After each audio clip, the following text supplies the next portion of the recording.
저는 어린 시절에 외로운 시간을 많이 보내야 했습니다. 부모님께서 목회를 하시기 때문에 가정을 많이 돌보지 못하셨습니다.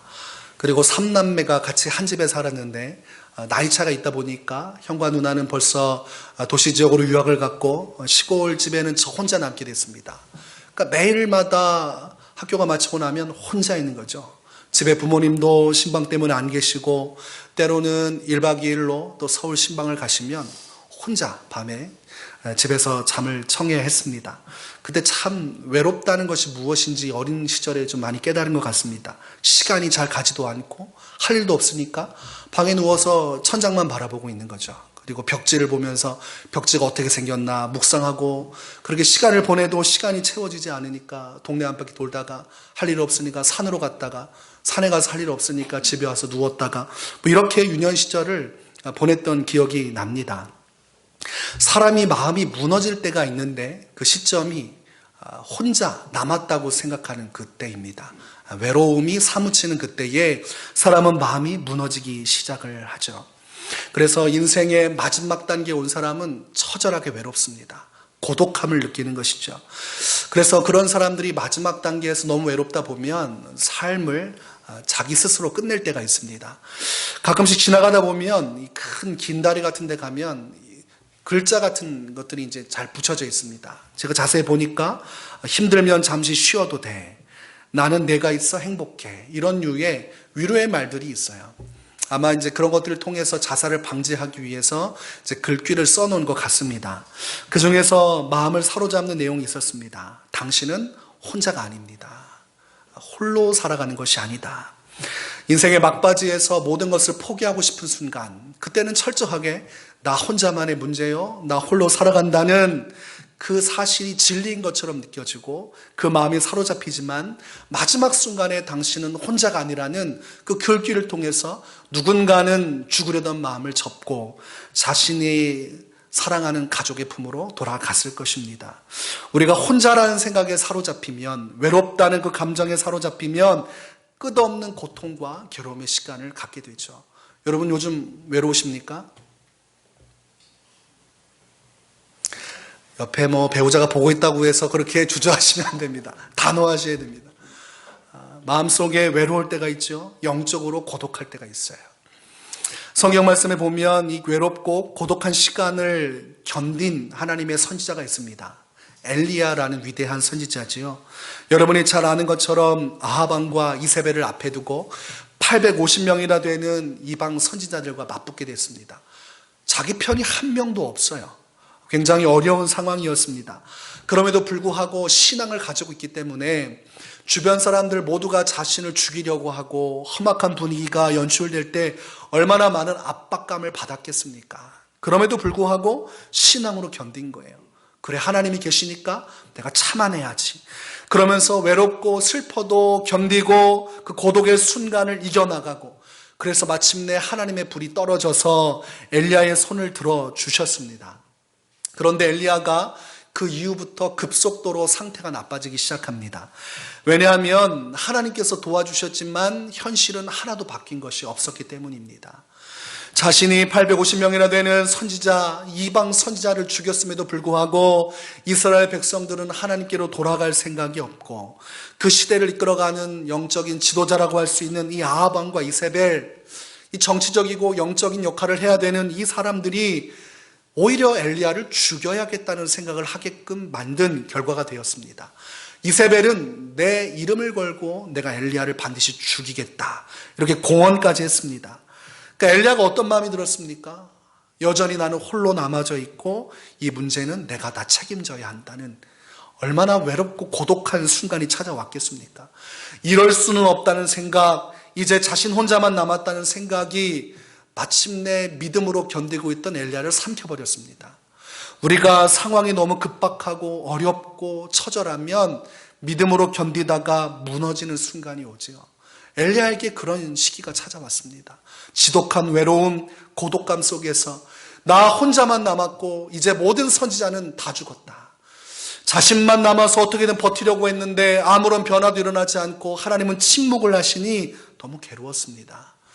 그 괴로움과 외로움과 고독감을 가지고 엘리야가 어떻게 하냐면 40주 40야를 걸어서 호렙산으로 향합니다. 하나님께서 호렙산으로 가라고 하신 적이 없어요. 너무나 괴로운 나머지 엘리야가 가슴을 부여잡고 이를 악물고 하나님을 대면하기 위해서 호렙산으로 향합니다. 가는 동안 얼마나 많은 생각들이 그 마음속에 있었겠습니까? 한 가지죠. 어찌 이럴 수 있는가?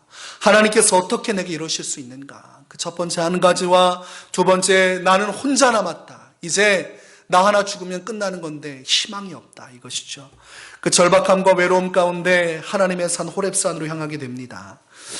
그때에 하나님은 엘리야를 대면하시면서 엘리야에게 다음과 같은 것을 보여주십니다. 첫 번째가 크고 강한 바람이었습니다. 성경에 보니까 크고 강한 바람이 나타나서 산을 가르고 바위를 부수었다 이렇게 되어 있습니다. 엘리야가 하나님 만나러 갔는데 하나님이 자신 앞에 서라고 하고서 강한 바람을 보여주셨어요. 그리고 나서 보여주신 것이 무엇이냐면 바람이 끝나고 나서 지진이 일어나기 시작했습니다. 이건 환상과 비유가 아닙니다. 실제적인 이야기입니다. 하나님께서 실제로 지진을 일으키셨고 그 지진이 마친 후에 불이 일어났다 이렇게 되어 있습니다. 바람이 불었습니다. 그리고 지진이 일어났습니다. 그리고 불길이 막 치솟기 시작했어요. 어마어마한 자연 현상이 눈앞에 벌어졌습니다. 그러나 성경은 그곳에 하나님은 계시지 않았다 이렇게 표현합니다.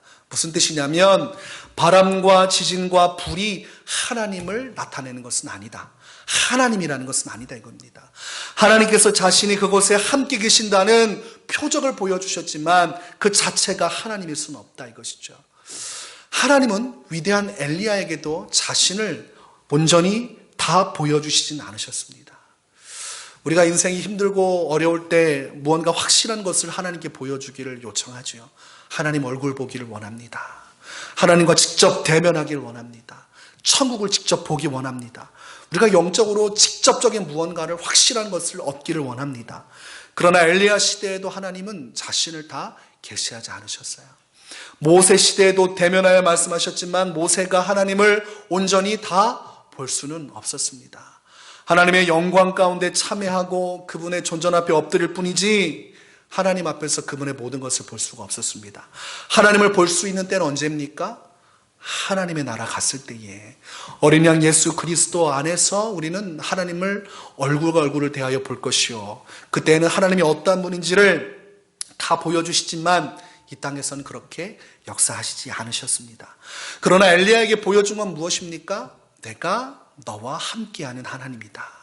내가 전능한 너의 하나님이다. 이 사실을 엘리야에게 알려준 거예요.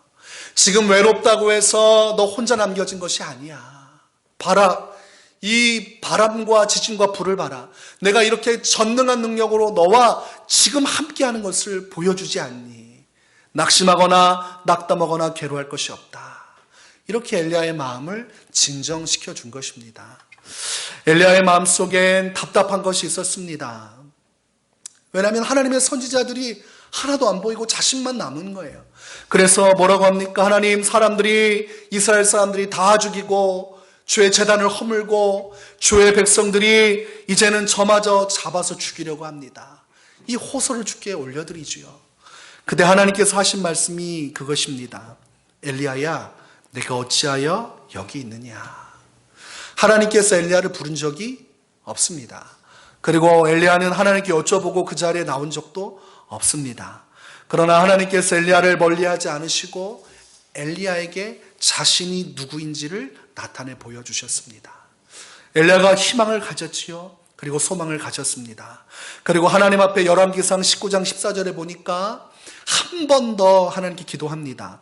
그가 대답하되 내가 만군의 하나님 여호와께 열심히 유별하오니 이는 이스라엘 자손이 주의 언약을 버리고 주의 제단을 헐며 칼로 주의 선지자들을 죽였음이오며 오직 나만 남았거늘 그들이 내 생명을 찾아 빼앗으려 하나이다. 지금 일의 심각성이 어떠한지를 구체적으로 말씀드리고 있습니다. 엘리야는 하나님 앞에 섰을 때에 이 이야기를 2번 반복합니다.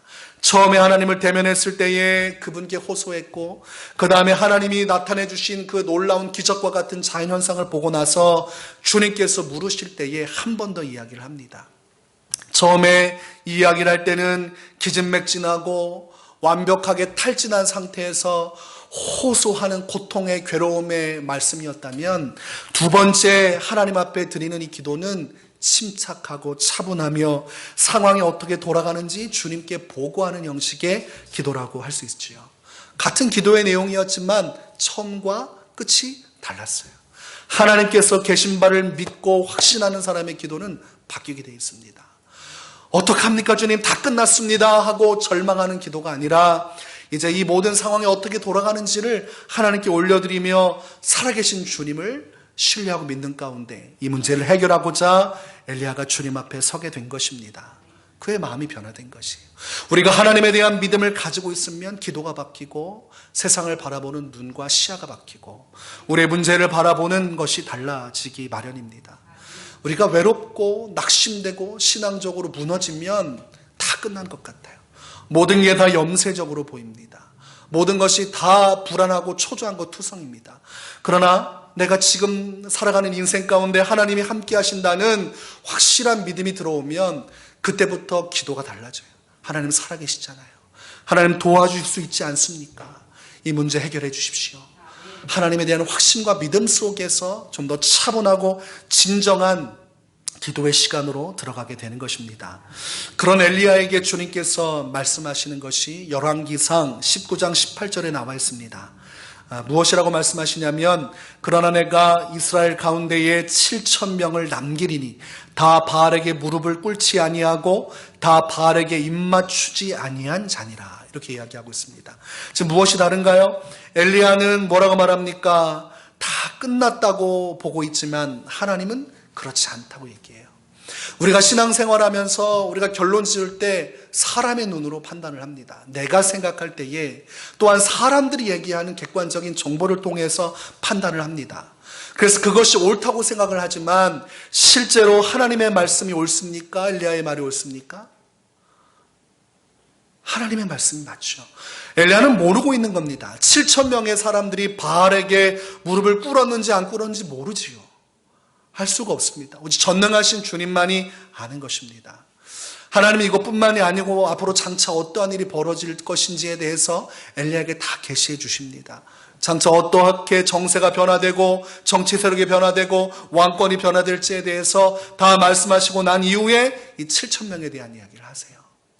네가 생각하는 것이 전부가 아니란다, 엘리야야. 네가 말한 것처럼 모든 것이 끝난 것이 아니란다. 다 끝난 것 같은 상황에도 나는 나의 계획을 가지고 있고 그 계획을 따라 나의 일을 이루어가는 전능한 하나님이란다. 이것을 호렙산에서 엘리야에게 주님은 분명하게 말씀해 주셨습니다. 우리가 신앙생활하면서 홀로 살아간다는 느낌이 들 때, 내 인생이 나의 손끝에 있다고 생각이 들 때 절망하게 됩니다. 그러나 우리의 인생이 누구의 손에 있다고 하나님은 엘리야를 통해 말씀하십니까? 하나님의 손에 있다고 말씀하시는 거예요. 지금 돌아가는 현상은 네가 말한 것처럼 보이겠지만 내 계획대로 내가 이끌어 갈 것이다. 그러니 너는 두려워할 필요가 없다. 홀로 남았다고 생각했지만 7,000명이나 내가 남겨두리라. 그러면서 하나님은 하나님의 계획과 뜻 가운데 엘리야와 함께하고 엘리야 인생 전체를 자신이 끌고 가고 있음을 말씀해 주셨습니다.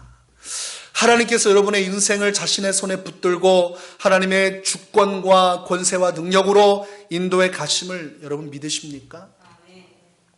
이 믿음이 흔들리기 시작하면 세상이 온통 지옥처럼 보이기 시작하죠. 난리가 더 커져가면 커져갈수록 불안감은 커져가는 거예요. 어떻게 될지 모르겠다는 불안감, 내 인생이 언제 망가질지 모르겠다는 불안감, 이러다가 큰일이라도 벌어지면 어떻게 하나, 이런 불안감이 우리를 사로잡게 됩니다. 그러나 우리가 엘리야 시대의 이 말씀들을 통해서 깨닫는 바를 통하면 두려워할 바가 없다, 이것을 결론짓게 됩니다. 오늘 이 엘리야가 겪었던 일련의 시련과 그 고난 속에서의 하나님의 응답을 통해서 누렸던 이 모든 정답을 아름답게 표현하면 시편의 어떤 말씀과 같다고 할 수 있지요?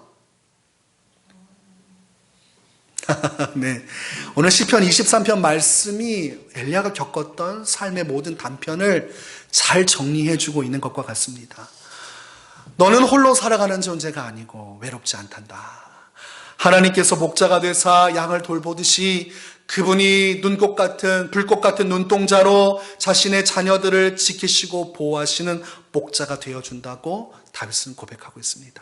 엘리야가 경험했던 신앙의 경험과 다윗이 경험했던 신앙의 경험이 유사하다, 이렇게 볼 수가 있습니다. 여러 가지 형태는 다르지만 다윗의 인생 가운데도 얼마나 어려움이 많았습니까? 어린 시절 목동으로 시작해서 왕이 되고 왕이 되면서 왕이 된 이후에 얼마나 많은 환난과 위기가 찾아왔습니까? 사울왕의 아들 요나단과 친해져서 뭔가 잘 될 줄 알았는데 요나단은 다윗을 사랑했지만 사울은 다윗을 미워했습니다. 친구하고 아무리 좋은 관계 맺어봤자 무슨 소용입니까? 실세인 왕이 죽이려고 하는데 그것을 어떻게 막을 수 있습니까? 1, 2년 전도도 아니고 10여 년간을 사울왕에게 쫓겨 다니던 이 다윗의 심경이 어떻겠습니까? 여러분, 누군가가 여러분을 죽이려고 10년 동안 쫓아다니면 여러분 마음이 어떻겠어요? 그런데 그 사람이 최고 권력을 가진 사람이라면 어떻게 하겠습니까? 성경에 보니까 다윗이 살기 위해서 가드왕 아기스에게로 갔다고 되어 있습니다. 적이었습니다. 전투를 같이 벌였고 심지어 피해까지 입혔던 그 나라 그 왕에게까지 도망갈 정도면 다윗이 얼마나 마음이 다급했다는 것을 알 수 있지요. 근데 그 왕을 만났는데 아기스 왕의 눈빛이 심상치 않았어요. 다윗이라고 하니까 불안감을 갖게 된 겁니다. 다윗이 얼마나 용맹한 장수입니까? 그러니까 그 눈빛을 보고 다윗이 어떻게 행동합니까? 미친 척하면서 침을 흘리고 대문에다가 그를 끄적끄적거리는 행동을 했다게 되어 있습니다. 그러니까 제정신이 아닌 사람처럼 행동해서 그 위기를 모면했다고 되어 있죠. 하나님 앞에서 얼마나 정말 괴로운 순간이었겠습니까? 얼마나 외로운 순간이었겠습니까? 얼마나 고독한 순간이었겠습니까? 하나님을 믿는 내가 이렇게까지 하면서 살아가야 할까 싶은 마음이 들었을 것입니다. 그리고 하나님의 은혜로 왕이 되었고 왕이 된 이후에도 끝난 것이 아니에요. 사랑하는 아들에 반역하기 시작했습니다. 다윗의 목숨과 왕권은 끝장날 위기까지 추락했습니다. 하나님께서 돕지 않으셨다면 다윗의 인생은 거기에서 끝났을 것입니다. 망할 것 같지만 그러나 망하지 않은 인생이 다윗의 인생이었습니다. 죽을 것 같았지만 죽지 않은 것이 다윗의 인생이었습니다. 마지막일 것 같았지만 끝이 아니었던 것이 다윗의 인생이었습니다. 왜 그렇습니까? 목자 되신 주님께서 돌보아 주시기 때문에 그러한 일들이 벌어졌다는 것입니다. 다윗은 여러 가지 인생의 곡절 속에서 하나의 영적인 지혜를 가지게 된 것입니다. 사람들은 저마다의 힘과 저마다의 지혜와 능력으로 살아가면서 어렵고 힘든 고난의 시간에 푹푹 쓰러지지만 다윗은 영적인 지혜를 열어서 하나님이 살아계시다는 것과 하나님이 자신의 목자가 된다는 것과 자신을 버리지 아니하시고 자신의 인생에 큰 계획을 가지고 강력하게 섭리하신다는 그 사실을 믿을 수가 있었습니다. 어떤 시련 속에서도 다시 일어나고 마음을 다잡을 수 있었던 이유는 이 확신이 그의 마음속에 있었기 때문입니다. 성경에서도 동일한 이야기가 있지요. 로마서 8장 28절에 우리가 알거니와 하나님을 사랑하는 자 곧 그의 뜻대로 부르심을 입은 자들에게는 모든 것이 합력하여 선을 이루느니라. 여러분을 향한 말씀입니다. 우리의 인생은 각자마다 흩어져서 각계 전투를 하는 게 아니에요. 하나님이라는 크신 분의 손길 속에서 그 부름을 받은 사람은 내 뜻과 의지로 내 인생에 펼쳐지는 것이 아니라 하나님의 큰 계획 속에서 모든 일들이 합력하여 가장 좋은 길로 하나님께서 이끌어 가신다는 사실을 말씀하고 있는 것입니다. 여러분, 이 사실을 믿으실 수 있습니까?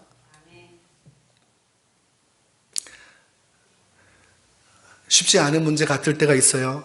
상황이 참 어려워질 때. 좋을 때는 믿겠는데 어려워지면 믿기가 참 어렵죠. 그래도 라고 하면서 자꾸 불안해지는 마음을 어찌할 수가 없습니다. 근데 믿음은 현실을 넘어서는 거예요. 현실을 직시하지만 현실을 보면서도 이 말씀을 붙드는 것입니다. 시편 23편을 쓴 다윗이 현실적이지 않은 사람이었습니까? 현실적인 사람이에요. 인구조사 할 정도면 굉장히 철두철미하고 아주 이성적인 사람입니다. 현실을 도외시한 사람은 아니에요. 문제가 무엇인지 알죠. 그러나 사람의 계산과 능력으로 감당할 수 없다는 영적인 지혜가 있었어요. 하나님의 도움을 받아야만 모든 문제가 완벽하게 처리되고 완벽하게 승리할 수 있다는 이 믿음에 대한 확신이 있었습니다. 그래서 다윗은 그저 그렇다 하고 이렇게 믿음 고백하고 끝난 것이 아니라 이 믿음을 가지고 살아간 사람입니다. 어떤 경우 어떤 환난과 어떤 핍박이 와도 하나님에 대한 이 확신을 가지고 현실을 살아나간 사람이라는 거예요. 우리가 좋을 때만 믿고 힘들 때 이 믿음 싹 저버리면 믿음이 있는 겁니까? 없는 겁니까? 믿음이 없는 것입니다. 정작 위기의 순간에 빛이 발하지 않은 믿음은 아무 의미가 없어요. 여러분, 날 밝을 때 손전등 잘 나와봤자 무슨 소용입니까? 불이 다 꺼져가지고 아무것도 없을 때 그렇지, 손전등이 있지 하고 손전등을 탁 켰을 때 불이 팍 하고 켜져야 이 손전등이 가치가 있고 진짜 손전등 아닙니까? 아니, 켰더니 소리도 안 나고 불도 안 나오고 이거 먹통이면 그 손전등 무슨 의미가 있습니까? 우리가 어두운 세상 속에서 내 인생에 어려움과 위기가 찾아왔을 때에 그때 번쩍하고 내 삶 가운데 역사하는 그 믿음이 산 믿음이요, 우리를 지켜줄 수 있는 생명의 믿음이다, 이것입니다. 오늘 다윗의 믿음이 그런 믿음이었다는 것이죠. 2절과 3절에 이런 고백을 합니다. 그가 나를 푸른 풀밭에 누이시며 쉴만한 물가로 인도하시는 도다. 내 영혼을 소생시키시고 자기 이름을 위하여 의의 길로 인도하신도다, 이렇게 말하고 있습니다. 하나님께서 여러분의 인생을 푸른 풀밭과 쉴만한 물가로 인도하고 계십니다. 믿으시지요? 지금 현실에 어떤 일이 벌어진다 할지라도 우린 그 사실을 믿어야 됩니다. 그리고 하나님의 이름을 위해서 가장 좋은 선한 길, 의의 길로 이끌어 가신다고 다윗은 믿었습니다. 우리가 살면서 우리 신앙을 좌절케 하는 여러 가지 일이 있지만 그 중에서 가장 힘들게 하는 것이 사람들의 이야기예요. 내 마음 쫙 부여잡고 예배 잘 끝나고 딱 나가면서 세상이 들려주는 이야기, 사람들에게 건네는 이야기가 내 신앙을 흔들기 시작합니다. 그래서 우리가 신앙생활할 때 사람들 말보다 하나님 말을 반이라도 더 귀담아 듣는다면 신앙은 그렇게까지는 무너지지 않을 것입니다. 그런데 세상은 자꾸 다른 얘기를 해요. 그리고 우리 주변에 사람들이 들려주는 얘기는 성경에서 들었던 말씀과 내가 은혜 받았던 말씀과 다른 이야기를 해요. 야, 그렇다고 해서 믿음 생활 한다고 해서 하나님 믿는다고 해서 라고 하면서 자꾸 우리의 믿음을 흔들기 시작합니다. 시편 42편 3절에 보면 다윗이 이런 말을 합니다. 사람들이 종일 내게 하는 말이 내 하나님이 어디 있느냐 하오니 내 눈물이 주야로 내 음식이 되었도다. 여러분, 안 믿는 사람들은 끊임없이 한 가지를 얘기해요. 하나님이 어디 있느냐? 그리고 하나님이 없다는 전제해서 이야기를 합니다. 믿는 사람들이 하나님을 전제로 해서 이야기하면 미친 사람 취급을 합니다. 그러니까 핍박받는 겁니다. 우리가 하나님이란 존재를 빼고 우리도 이성적으로 생각하고 판단하면 세상에서 핍박받을 일이 없어요. 여러분들 합리적인 사람이고 얼마나 똑똑하고 지혜로운 사람입니까? 그런 믿음을 이야기하니까 세상은 비웃는 거예요. 상황이 이런데 어디다 대고 믿음을 이야기하냐? 지금 믿는다고 하면서 왜 그런 식으로 행동하냐? 그러면서 끊임없이 부정적인 이야기, 반신앙적인 이야기, 하나님과 적대하는 이야기를 하게 됩니다. 그때 갈등하게 되는 거예요. 내가 내 믿음을 지키고 이 믿음대로 사는 것이 우둔한 것은 아닐까? 좀 더 합리적인 방법은 있지 않을까? 근데 다윗은 이성적이고 합리적인 사람이었지만 하나님을 선택했어요. 그의 아내가 춤추며 찬양하는 다윗을 비웃을 때에 신경 쓰지 않았어요. 아내가 조소하던 조롱하던 상관없이 나는 하나님 앞에서 뛰놀리라. 사람들의 평가와 사람들의 비판은 중요한 것이 아니에요. 하나님이 지금 내게 무엇을 말씀하시고 하나님이 무엇을 기뻐하시는가, 여기에만 초점을 맞춘 거예요. 그러니까 조롱거리를 당한 것입니다. 왕이라면 채통을 지켜야 되고 왕이라면 국민 앞에서 의젓한 모습을 보여야지, 아니 전체 나라를 이끌어가는 왕이 어떻게 국민 앞에서 그런 추태를 부리면서 자기 신앙에 겨워서 그렇게 행동할 수 있습니까? 그런 다윗은 신경 쓰지 않았어요. 왜냐하면 자신을 왕으로 삼아주신 이도 하나님이시요, 자신의 인생의 목자가 되신 분도 하나님이시요, 영원토록 자신과 함께 하실 분도 하나님이니까 나는 하나님의 기준과 하나님의 말씀과 하나님의 뜻을 따라 평생을 살다가 죽겠노라. 이것이 다윗의 고백이었습니다. 시편 42편 3절에서 내 눈물이 주야로 내 음식이 되었도다 하는 말은 사람들이 자꾸 하나님이 없다고 하고 자기를 비난하기 때문에 슬프다는 이야기가 아니에요. 자신이 사랑했던 사람들, 자신이 직접 성전으로 데려와서 함께 주님께 인도했던 그 사람들이 신앙 벗어던지고 하나님을 비난하기 시작하니까 그것이 자신의 고통이 되었다 이것입니다. 사람들의 말에 흔들리지 않고 그들의 말을 단순히 귀담아 듣지 않습니다. 신앙인이 되려면 어떨 때는 여러분 단호하게 잘라내는 것이 필요합니다. 모든 것을 다 판단할 수가 없죠. 그래서 신앙인 중에서 깊은 신앙의 경지에 다다른 사람들이 하는 얘기는 같습니다. 모든 사람의 말을 다 들을 수는 없다. 그래서 듣지 않아야 될 것은 단호하게 끊어내는 것. 존 웨슬리가 잘했던 것입니다. 철저하게 자신이 하나님 앞에 서는 데 있어서 방해가 된 이야기는 그런 이야기를 들려준 사람은 철저하게 차단했습니다. 왜입니까? 내가 하나님 앞에 서는 것, 그것이 내 인생에서 가장 중요한 문제이기 때문입니다. 다윗은 사람들이 뭐라고 하든 그런 것보다 가장 중요한 게 한 가지였습니다. 하나님 바라보는 것. 그래서 문제가 있으면 그 문제 가지고 하나님 앞에 엎드려서 기도하고 하나님께 소망을 뒀어요. 그 문제 가지고 하나님만을 의지했다 이것입니다. 다른 방법 많았지만 모든 문제의 해결을 하나님으로부터 찾고자 했습니다. 시편 42편 5절 말씀에 내 영혼아 내가 어찌하여 낙심하며 어찌하여 내 속에서 불안해하는가. 너는 하나님께 소망을 두라. 그가 나타나 도우심으로 말미암아 내가 여전히 찬송하리로다. 하나님께 소망을 두었더니 하나님께서 역사하셨고 이성적으로 상식적으로 안 되는 문제들이 해결되는 것을 다윗은 수없이 경험했어요. 그래서 죽을 때까지 하나님께만 소망을 두다가 인생을 마친 인물이 다윗이라는 것입니다. 그것이 다윗이 누리는 영적인 자유함이었어요. 어떤 문제가 오든지 사람들이 뭐라고 하든지 흔들림 없이 오직 굳건한 반석이 되시는 주님 위에 서서 그분 안에서의 확신과 믿음을 가지고 마음의 자유를 누리며 온전히 주님께만 집중하는 신앙생활을 끝까지 초지일관으로 했던 사람이 다윗입니다. 언젠가 기사에서 아내가 잠자는 남편을 살해했다는 내용을 본 적이 있습니다. 마음속에 불안이 생겼어요. 이거 아내가 땀만 품으면 내 인생도 이렇게 끝나는 건가? 그렇지 않습니까? 열심히 내가 살아봤자 뭐합니까? 옆에 사람이 한번 눈이 돌아서 이상한 행동하면 끝나는 거잖아요. 그래서 마음속에 배우자를 신뢰하지 못하면 잠도 못 자겠구나. 그렇지요? 그렇습니다. 아주 이건 단순하고 당연한 것 같은데 어느 날 일어난 한 사건을 딱 봤을 때 움찔하면서 배우자가 땀만 먹으면 그냥 내 인생이 끝나네. 그렇게 허무하게 자다가 끝나는구나. 이 사람은 자신의 인생이 그렇게 끝날 줄 알고 있었을까? 아내한테 이렇게 비참한 최후를 맞이할 줄 전혀 생각 못하고 태어났고 자라났고 살아왔을 텐데 한 인생이 이렇게 끝나는구나.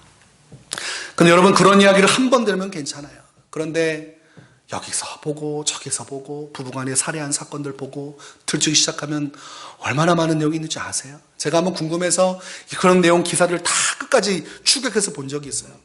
세상 살기가 싫어지더라고요. 살인마들이 왜 이렇게 많고 비정상적인 가정이 왜 이렇게 많고 이상한 사람들 너무 많은 거예요. 그런 줄 모르고 결혼했다가 보험 걸어놓고 남편 죽이려고 하고 막 내연남하고 공모해가지고 진짜 남편을 죽이고 또 보험금 타려고 아내를 옆에 태우고 자동차를 꺾어가지고 아내를 죽이고 보험금 타내고 세상이 어떻게 이럴 수 있는가. 그러면서 머릿속에 그 기사만 가득한 거예요. 아내를 보는 눈빛이 많은 생각이 들었습니다. 우리가 지금 연일 기사로 계속 이 바이러스에 대한 얘기가 나오고 있어요. 좋은 내용들이죠. 현황에 대해서 알려주고 하는 건 좋지만 우리가 하나님의 말씀을 하나도 묵상하지 않고 기도의 반석이 올려지지 않은 채로 매일 그것만 묵상하면 세상이 다 바이러스 천지로 보입니다. 사람이 다가오면 바이러스가 다가오네. 공기 중 지나가면 어디쯤 바이러스가 날아다니고 있을까? 이 생각만 계속 드는 거예요. 볼 때마다 마음이 무거워지죠. 그러니까 하나님은 없어지고 교회는 없어지고 뭐만 남아요? 바이러스만 남아요. 그러니까 불안한 거예요. 계속 불안하고 초조하고 그러면서 압박감을 받고 공포심이 들어와서 왠지 모르게 뭔가 자꾸 꺼려지고 두려워지고 불안해지는 것입니다. 우리가 주목해야 될 것은 바이러스라는 문제가 아닙니다. 지금 사순절 지났지만 아마 얼마나 많은 교회들이 사순절 제대로 지키는지 모르겠어요. 아마 온통 바이러스 생각만 하고 있을 거예요. 예수님 생각해야 되는데, 고난 생각해야 되는데 불안하니까 자꾸 또 이 지역에 또 그러니까 상황을 브리핑하는 건 좋습니다. 그러나 내 마음에 공포심에 물들면 차라리 안 보는 게 낫습니다. 내가 하나님 바라보는 것에 방해가 되면 차단하는 게 좋습니다. 댓글 다 보지 마세요. 교회 비난하는 걸 보지 마세요. 제가 한번 어제 봤더니 교회 비난하는 그림 쫙 이렇게 신천지로 갔다가 교회로 이제 도산하듯이 막 넘어오기 시작했습니다. 근데 여러분 그거 다 맞춰주면 교회가 존재할 수가 없어요. 밖에 나가는데 전도하면 누가 좋아합니까? 그렇죠? 그럼 전도하지 말라고 하면 전도 안 할 겁니까? 우리가 모든 것을 다 맞춰줄 수는 없어요. 최선을 다해서 노력하고 협조하지만 가장 중요한 것은 신앙적인 내 중심을 가지고 하나님 앞에서 앞만 보고 쭉 가는 거예요. 그리고 여러분 지금 중요한 것은요. 우리가 스스로 조심하는 것도 중요하고 지혜를 짜내는 것도 중요하지만 기도하는 겁니다. 이 시국에 이 나라와 민족을 위해서 백성을 위해서 기도해야 돼요. 제가 한 주간 교회에서 계속 기도하는 시간을 가졌습니다. 기도하고 또 기도하고 첫 번째는 성도님들 이 코로나 바이러스 걸리면 안 되잖아요. 첫 번째 목회자로서 할 게 기도입니다. 그래서 계속 기도해서 하나님 코로나 바이러스 걸리면 안 됩니다. 한 분이라도 걸리면 개인적으로도 그렇고 교회적으로도 그렇고 지금 아예 대놓고 교회 비방하려고 기다리는 사람들 수두룩한데 안 됩니다. 계속 기도했어요. 마음속에. 그리고 예배 놓고도 기도했습니다. 여러분 제가 얼마나 많은 갈등이 있었을지 여러분은 상상도 못할 겁니다. 정말 상상도 못할 거예요. 기도했다가 마음 먹었다가 또 속보 뜨면 이거 빨리 좀 전환을 해야 될 텐데 하다가 하나님 어떡합니까? 또 기도실 들어가서 기도했다가 또 속보 받다가 또 아내가 실시간으로 계속 보내주는 거 어디 교회에 코로나 바이러스 발생 탁탁탁 실시간으로 아내가 계속 보내주니까 아내는 이성적이고 합리적인 사람이라 계속 보내주는 거예요. 상황을 알고 판단해라 이거죠. 제 안에 엄청난 갈등과 내적인 고민이 있었습니다. 그리고 그만큼 제가 기도했습니다. 근데 하나님께서 제게 주신 말씀은 다 맡기고 모여서 기도해라 이 말씀을 받았습니다. 제가 만약 하나님께서 말씀 안 하셨으면 오늘 가정예배로 전환했을 거예요. 얼마나 부담되는 거예요. 얼마나 부담되는 겁니까? 목회자가 여러분 부담이 없는 것 같죠? 엄청난 부담입니다. 이로 말할 수 없는 부담이고 지금 설교하는 이 순간에도 저는 부담스럽습니다. 그러나 하나님께서 뜻하신 바가 있을 것이다. 그리고 우리가 해야 할 것은 먼저 본질적인 것을 찾는 것. 우리가 무엇을 하든 여러분 세상 사람들은 우리를 인정해 주지 않습니다. 일단 불신자들은 하나님이 계시다는 전제 자체가 없습니다. 그리고 모인다는 사실을 반기지 않아요. 주일날 모여서 뭐 하냐. 어떤 분들은 이제 목사 사위가 있는데 장인이 그랬다고 그래요. 사업은 요즘 잘 되고 있냐고. 정말입니다. 그냥 사업하는 줄 알아요. 사업체에서 이렇게 교회에 와가지고 돈 걷어가지고 이제 생활하는 줄 압니다. 그런 분들한테 무슨 이해를 구합니까? 어차피 이해를 받을 수가 없습니다. 그리고 요한계시록 말씀을 보면 마지막 때가 되면 핍박의 강도가 세진다고 되어 있어요. 그래서 가정 안에서도 서로 간에 믿지 못하고 불신하고 분열되고 그리고 나라와 민족의 분열 속에서 예수 믿는 자들이 핍박받는 시기가 와요. 대환란이라고 합니다. 어차피 핍박은 여러분 피할 수 없습니다.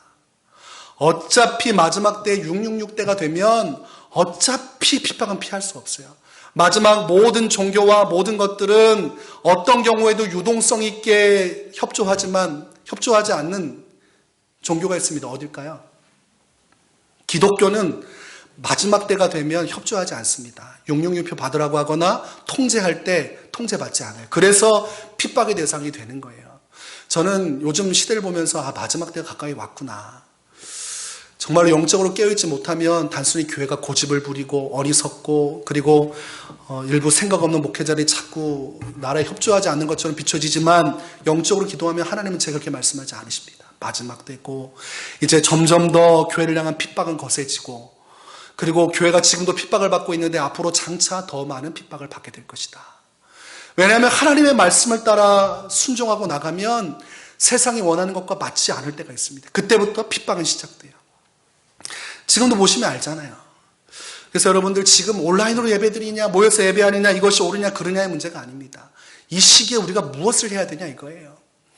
하나님 앞에 중심을 가지고 깨어서 기도하지 않으면 우리의 신앙이 온전히 설 수가 없습니다. 에스더 4장에 보니까 하만이라는 사람이 계략을 부려요.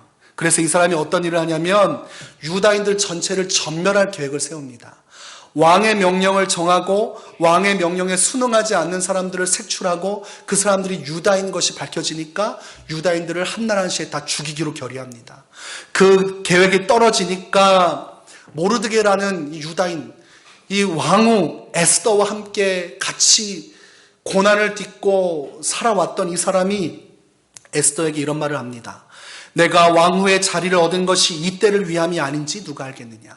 그러니까 네가 가서 왕에게 이 전말을 밝혀라. 이렇게 얘기한 겁니다. 그런데 왕의 부름이 없을 때에 왕후가 왕 앞에 찾아가면 어떻게 됩니까? 죽습니다. 왕이 금호를 내밀면 살지만 안 그러면 죽어요. 전때에 왕후가 왕 앞에 불손하게 행했다가 패해지고 나서 그 다음에 왕후가 된 게 에스더입니다. 이미 전례가 있어요. 그러니까 조심스럽습니다. 그럼에도 불구하고 에스더가 결정하지요. 이렇게 얘기합니다. 모르드게에게 말하기를 당신은 가서 수산에 있는 유다인을 다 모으고 나를 위하여 금식하되 밤낮 3일을 먹지도 말고 마시지도 마소서. 나도 나의 시녀와 더불어 이렇게 금식한 후에 규례를 어기고 왕에게 나아가리니 죽으면 죽으리이다 하니라. 그냥 죽으면 죽겠다고 하고 지금 오직 어디에 집중하고 있어요? 기도해야 된다. 지금 민족 전체가 멸절될 위기입니다. 여러분 요즘 시대상으로 봤을 때 엄청난 위기 아닙니까? 한나라시에 다 죽이는 거예요. 이 성남시에 있는 사람을 이 나라가 온종일 다 일어나가지고 다 쳐 죽이겠다고 한 겁니다. 그때에 이들이 한 게 뭡니까? 기도하는 거예요. 금식하며 주님 앞에 붙들고 밤낮으로 3일 동안 우리가 기도하자. 그리고 나는 3일 기도한 이후에 왕에게 나아가겠다. 그리고 목숨을 걸고 왕 앞에 선 사람이 에스더입니다. 그리고 하나님은 그 여인을 높이 평가하사 성경에 기록해 두셨습니다. 위기의 순간에 교회는 기도해야 돼요. 성도는 결단하고 기도해야 됩니다. 누가복음 21장 36절에 이러므로 너희는 장차올 이 모든 일을 능히 피하고 인자 앞에 서도록 항상 기도하며 깨어있으라 하시니라. 마지막 시대에 어떻게 해요? 깨어서 기도해야 된다. 어느 정도 유예했다가 상황이 되면 기도하는 게 아니고 성도는 언제 오실지 모르니까 오늘 밤에 오실지도 모르기 때문에 항상 깨어서 기도하며 주 앞에 머물러 있어야 된다. 이렇게 말씀하셨습니다. 우리 하나님께서 오늘 우리에게 위로의 말씀을 전하고 소망을 주시는 말씀을 던져주고 계십니다. 다윗의 인생 가운데 어려운 일 많았잖아요. 그런 다윗은 4절에 이렇게 말씀합니다. 내가 사망의 음침한 골짜기로 다닐지라도 해를 두려워하지 않을 것은 주께서 나와 함께 하심이라. 주의 지팡이와 막대기가 나를 안위하시나이다. 이 4절 말씀이 오늘 우리에게 주시는 말씀입니다. 한번 따라서 해보겠습니다. 내가 사망의 음침한 골짜기로 다닐지라도 해를 두려워하지 않을 것은 주께서 나와 함께 하심이라. 와닿지 않으시죠? 우리 한 번 더 할까요? 저 이 말씀 계속 저도 묵상하고 있습니다. 내가 사망의 음침한 골짜기로 다닐지라도 해를 두려워하지 않을 것은 주께서 나와 함께 하심이라. 여러분 이 말씀을 계속 묵상하시고 그러면서 그 안에서 기도하셔야 됩니다. 속 못 드는 것만 자꾸 보고 한숨 짓고 불안해하고 나가면서 괴로워하고 어느덧 예수님은 사라져 계시고 하나님은 내 삶에 흔적도 보이지 않고 안 믿는 사람하고 똑같이 그렇게 일상을 살아가고 하루를 살고 하루를 닫고 또 주일을 맞는다면 여러분 어두운 가운데 아무런 역할도 하지 못하는 그 전등과 같이 우리는 지금 살아가고 있는 것입니다. 진정한 신앙은 위기의 순간에 빛나는 것이에요. 남들이 다 하나님 찾지 않고 난리가 났다고 외치고 다그터질 때 나는 죽으면 죽으리라는 마음으로 하나님 앞에 모여서 하나님 앞에 기도하고 내 삶의 모든 순간마다 이 말씀을 붙들고 확신을 갖고 두려움에 사로잡히는 것이 아니라 나와 함께 하시는 살아계신 하나님이 실제 오늘날도 나와 함께 하신다. 엘리야 시대에 엘리야의 위기 속에 함께 하셨다는 하나님이 오늘 나와 함께 하신다. 다윗의 평생을 그 위기의 순간마다 지켜주시고 함께 하셨다는 하나님이 오늘 이 거리에서 오늘을 살아가는 내 인생에도 함께 하신다. 이 확신 속에 있을 때에 우리가 비로소 기도할 수 있습니다. 그리고 여러분 안에 불안감은 사라지고 하나님께서 주신 자유와 평안이 와요.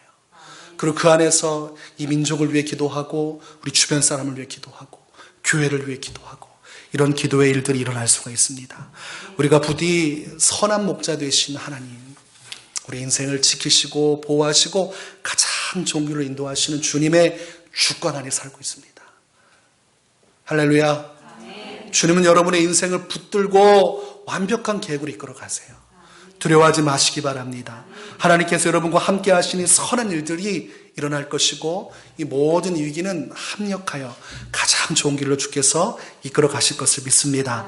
이 믿음 속에서 사순절 기간 온전히 선한 목자 되신 주님, 나의 모든 것 되신 주님께 이 나라와 민족을 위하여 교회와 성도들을 위하여 온전히 깨어 기도하는 축복이 함께 하시기를 주의 이름으로 축원합니다.